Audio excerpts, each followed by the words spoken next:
Hi everyone. ఈరోజు మనం top MNC కంపెనీస్లో ఫ్రెషర్స్ హైరింగ్ ప్రాసెస్ వాళ్ళు ఫేస్ చేస్తున్న ఇష్యూస్ గురించి మాట్లాడుకుందాం. సో నాకు ఎలా తెలిసిందంటే, నేను బయట కొంతమంది ఫ్రెషర్స్ బయటకు వస్తే వాళ్ళతో ఇంటరాక్ట్ అవుతే వాళ్ళు కొన్ని షేర్ చేసుకున్నారు.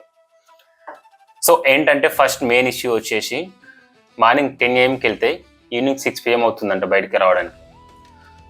అది కాకుండా వాళ్ళు క్యూలో ఆల్మోస్ట్ 3 hours ఆర్ 4 hours క్యూలోనే ఉన్నారంట. సో అక్కడ వాటర్ లేవంట, అక్కడ మళ్ళీ లంచ్ ఏం స్నాక్స్ తీసుకోవడానికి కూడా ఛాన్స్ లేదంట.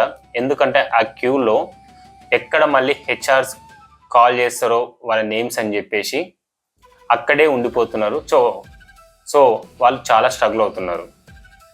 ఇంకొకటి ఏంటంటే, స్టార్టింగ్ ఫస్ట్ వచ్చేసి సెక్యూరిటీ అది సిగ్నేచర్ చేస్తారంటే చాలా టాప్ ఎంఎన్సీ కంపెనీస్లో సిగ్నేచర్ అయిపోయిన తర్వాత రెజ్యూమ్ మీద ఇన్సైడ్ క్యాంపస్ తీసుకెళ్ళి అక్కడ గెస్ట్ ఐడి కార్డ్ ఇచ్చేసి సో వన్ బై వన్ ఇలా ప్రాసెస్ స్టార్ట్ అవుతుందంట.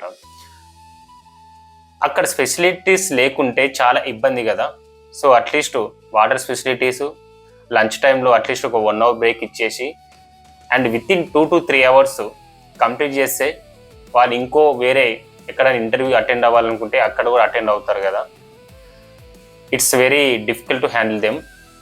సో అందుకు నేను ఏం చెప్తానంటే, నేనని కాదు, ప్రాసెస్ అనేది చాలా పెద్దగా ఉంది.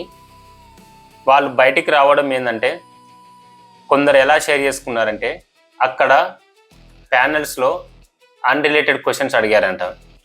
ఒకవేళ నువ్వు సీఎం అవుతే నువ్వేం చేస్తావు? ఆ క్వశ్చన్కి ఈ ప్రైమరీ స్కిల్ సెట్కి లేకుంటే ఈ జాబ్ ఫ్రెషర్స్కి ఏమైనా సంబంధం ఉందో తెలియదు. ఆ క్వశ్చన్ ఎందుకు అడిగారో తెలియదు. కరెక్ట్గా అయితే నాకు కూడా రీజన్ తెలియదు. నేను కూడా ఏం చెప్పలేదు వాళ్ళు ఎందుకు అడిగారని చెప్పేసి. ఇంకొకటి ఏంటంటే, వాళ్ళు అన్నది అసలు ఎందుకు ఇంత పెద్ద ప్రాసెస్, మా ముందరనే ఒక 3 to 4 క్యాండిడేట్స్ని వాళ్ళకు గెస్ట్ ఐడి కానీ ఏమి క్రియేట్ చేసేసి వెంటనే లోపలికి తీసుకెళ్లారంట. సో వాళ్ళు అలా లోపలికి వెళ్తే వీళ్ళు మాట్లాడుకోవడం ఎలా ఉందంటే, వాళ్ళు బ్యాక్డోర్ జాబ్స్ ప్రాసెస్లో లోపలికి వెళ్ళారని చెప్పేసి తెలిసిందని అంటున్నారు వాళ్ళు. అది ఎంతవరకు నిజమో నాకు తెలియదు. కానీ ఒకవేళ నిజమైతే వాళ్ళ టాకింగ్ ఏంటంటే, వాళ్ళ టాక్ ఎలా ఉందంటే, వాళ్ళ దగ్గర కూడా ఏదో కొన్ని ఛానల్స్ ద్వారా ఫ్రెషర్స్కి 1 lakh to 1.5 lakh ఛార్జ్ చేస్తే ఈజీగా జాబ్ ఇచ్చేస్తాము, with in 2 days offer letter ఇచ్చేస్తాము, మీరు ఫుల్ అమౌంట్ పే చేయాలని చెప్పేసి కొన్ని కన్సల్టెన్సీస్ ద్వారా వాళ్ళకి కాల్స్ కానీ లేకుంటే కొన్ని ఏదో ఛానల్స్లో వాళ్ళకి అప్డేట్స్ వచ్చినాయని చెప్పేసి షేర్ చేసుకున్నారు. సో ఫ్రెషర్స్ అసలు 1 lakh to 1.5 ఎలా పే చేస్తారు? వాళ్ళు అసలు ఎడ్యుకేషన్ అయిపోయి ఫస్ట్ జాబ్ రావడానికే ట్రై చేస్తుంటే వాళ్ళ దగ్గర మళ్ళీ అమౌంట్ తీసుకొని జాబ్ తిప్పియడం మీద నాకు అర్థం కావట్లేదు.